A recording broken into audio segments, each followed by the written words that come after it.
Bonjour, bienvenue sur Mon Financier. Les marchés évoluent en légère hausse, portés notamment par la tendance de Wall Street qui s'est offert un beau rebond technique hier soir après un début de semaine, il faut bien dire, assez difficile. Alors les propos qui ont été tenus par Mario Draghi, donc le président de la BCE, qui milite pour une politique monétaire accommodante, ont permis de soutenir un petit peu la tendance. Du coup, le marché renoue donc avec les 4400 points. On est en hausse de 0,33% autour des 4428, pratiquement le plus haut de la journée. Ailleurs, même tendance à Francfort, le DAX, lui, s'adjuge 0,4%. Du côté des valeurs maintenant, c'est Gemalto qui signe la meilleure performance après avoir annoncé le déploiement de ses solutions sans contact auprès de China Mobile. Alors China Mobile, c'est le premier opérateur télécom en Chine avec près de 800 millions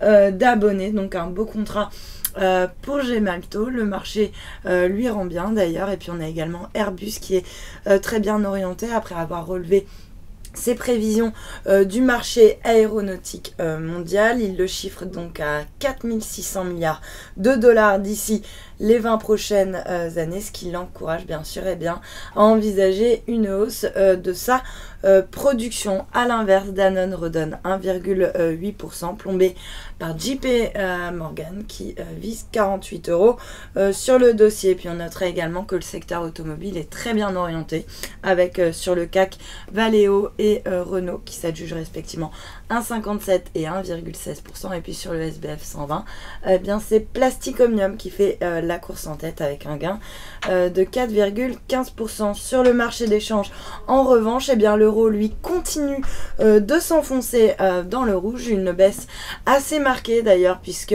la monnaie unique abandonne actuellement 0,45%. On a largement cassé le seuil des 1,28. On est d'ailleurs à 1,2719.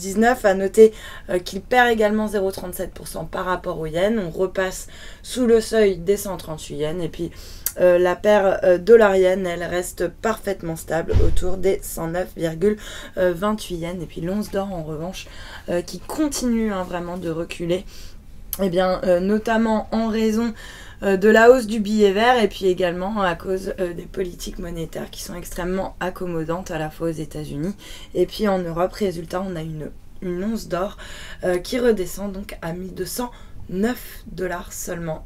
Voilà pour ce point marché. Restez avec nous, très bonne journée.